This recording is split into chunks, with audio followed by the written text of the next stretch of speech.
Good morning, I'm Diane Macedo. Thanks for streaming with us. In today's update, with 11 days to go until Election Day, nearly 50 million people have already cast their vote, including Vice President Mike Pence. The Vice President voted in Indiana this morning after President Trump and former Vice President Joe Biden faced off in their final debate last night. With new rules in place and muted microphones, there were far fewer interruptions than the first debate, but the candidates still clashed on topics like health care, immigration, race, and of course, the pandemic. We have no choice. We can't lock ourselves up in a basement like Joe does. He says that we're learning to live with it. People are learning to die with it. And both candidates are back on the campaign trail today. Joe Biden will deliver remarks in Wilmington, Delaware, and tonight President Trump will hold a rally in Florida. The FDA has approved the first official treatment for COVID-19. The antiviral drug remdesivir can now be administered to patients ages 12 and up, and that treatment cannot come soon enough. The U.S. just reported 76,000 new cases, one of the highest one-day totals since the pandemic started.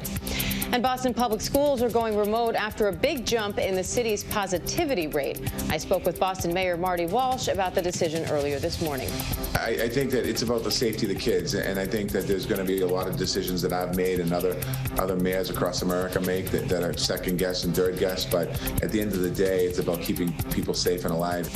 Meanwhile, First Lady Melania Trump's office announced today the White House grounds will be open to visitors this weekend for annual Halloween festivities. The gates will open to frontline workers, military families, and school children accompanied by parents. The announcement says social distancing measures will be in place and guests and staff will be required to wear face coverings.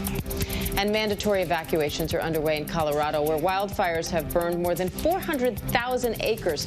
Our reporter is on the front lines. You can see behind me here, the fire is in the trees. The firefighters call this crowning. And when that happens in these conditions, the fire is virtually unstoppable. This video, taken from a commercial cross-country flight, shows an overhead view of the East Troublesome Fire, now the largest wildfire, or second largest wildfire, rather, in state history. And some of the strongest winds of the season are expected in the state of Colorado this weekend, making the fire risk there even higher. A Louisville police commander is now under investigation in the Breonna Taylor case. Major Kimberly Burbrink oversaw the unit that executed the warrant at Breonna Taylor's home the night that she was killed. ABC's Alex Perez has more. A Louisville police major is under fire for allegedly interfering with the investigation into Breonna Taylor's death. Police confirming Major Kim Burbrink has been administratively reassigned pending an internal investigation into allegations she pressured investigators for sensitive information about evidence collected at the scene of Taylor's killing, one calling it a cross-examination. Major Burbrink oversaw the unit that was serving a warrant at Taylor's apartment the night she was shot and killed by police, who came looking for drugs and money allegedly connected to Taylor's ex-boyfriend, but found nothing. Police say officers opened fire after Taylor's boyfriend, Kenneth Walker, using a legally owned gun, fired what he called a warning shot, saying he nor Taylor heard the numerous times police say they announced their presence. I get shot, we return fire. This is not us going hunting somebody down. This is not kneeling on a neck. This is nothing like that. Officer John Mattingly, who the FBI found was hit by Walker's single shot, telling Michael he believes the mistake that cost Breonna Taylor her life was that they did not break down her door sooner. How would you have done it differently if you could have? We would have either served the no-knock warrant or we would have done the normal thing we do, which is 5 to 10 seconds, to not give people time to formulate a plan. Because if that had happened, I'm telling you, Mike, if that had happened, Breonna Taylor would be alive. You believe she'd be alive 100%. if that had happened? I believe if you she'd be had alive. just stormed in? Yes. And not given them time? I do.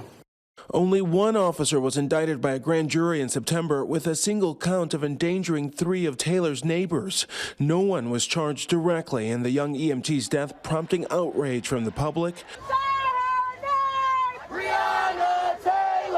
and from jurors. A second grand juror now coming forward to set the record straight, saying the jury was never given the opportunity to consider stronger charges, including homicide. And overnight, Kentucky Governor Andy Beshear calling on the Attorney General to release all information about the grand jury proceedings in light of the claims made by the jurors. And Diane, still a lot of changes happening in Louisville. The city council there just approved a new use of force measure as they continue to work on reforming the police department. Diane? All right, Alex Perez, thank you. Switching gears now to Black Friday. Shopping will look a little different this year because of the pandemic, and so will the timing of some of the sales. Rebecca Jarvis has more on how to stay safe and get the best deals. There's no mistaking it. Long lines, overnight doorbusters, and battles over bargains have been an annual tradition during the holiday shopping season. But this year, Black Friday is going to be anything but traditional. Retailers want to make sure that shoppers feel safe and feel comfortable, and so we're seeing them take those steps to do that. Many of those end-of-year deals won't be in the stores, but on their websites. Walmart with online deals spread out over 3 events starting November 4th. Lowe's online season of savings starting yesterday. A Deloitte survey expecting 64% of holiday budgets to be spent online. But if you do plan on going to the stores, retailers are making big changes to protect shoppers. Target announcing a new system to move waiting in line online. You can actually reserve your spot in line. You can check ahead of time, and if there is a line, you'll be notified so you don't show up and then see that it's more crowded than you expect. The retailer even offering more than 8,000 new curbside parking spots nationwide. The contactless experience is a big selling point that many retailers are offering now. Nordstrom extending curbside hours, even offering complimentary gift wrapping with all purchases. And one of your best shopping resources might be this, your phone.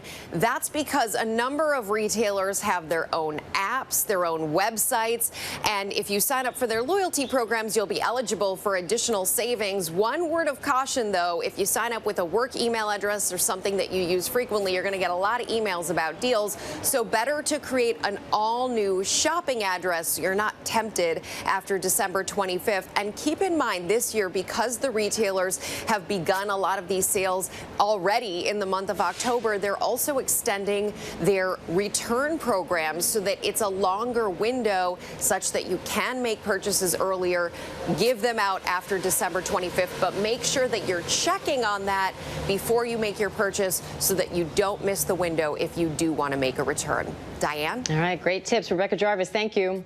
And Apple's new iPhone 12 and 12 Pro officially hit stores today. The new 5G smartphones include a sharper camera and a magnet on the back of the phone for an attachable wallet.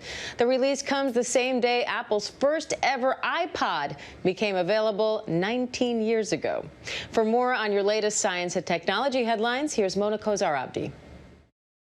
In today's Tech Bites, a legal setback for Uber and Lyft. The companies must classify their drivers as employees, not independent contractors. That's the ruling of a California appeals court backing up a lower court's decision. The companies can now appeal to California's Supreme Court. Just in time for the holiday season, new tools on Google's shopping platform will allow shoppers to know if they're getting the best deal possible. You'll also be able to track product prices and receive an alert when bigger discounts are available. And Sony's PlayStation 5 will come with some entertainment apps preloaded in the console, along with an optional remote control. The remote includes dedicated launch buttons for Disney+, Netflix, Spotify, and YouTube. The remote will also work with compatible TVs. The PlayStation 5 debuts next month. Those are your Tech Bites. Diane, I'm still happy with my PlayStation 2. It played tapes and cassettes. Back to you. I'm with you, Mona. Thank you. And that does it for this ABC News Live update. I'm Diane Macedo. Remember, ABC News Live is here for you all day with the latest news, context, and analysis. I'll see you back here at 3 p.m. Eastern with Terry Moran for The Breakdown. U.S. officials actually announced that a deal had been reached, only to have to take it back and put things on hold. And for a few agonizing hours, there was the very real possibility that everything would blow up. But by mid-afternoon, everyone was smiling. They came back here to the White House to participate in a hastily arranged signing ceremony. It was another of those historic occasions in the White House East Room that presidents dream of. After 9 days of intense and difficult bargaining, the interim agreement between Israel and the Palestinians had been achieved.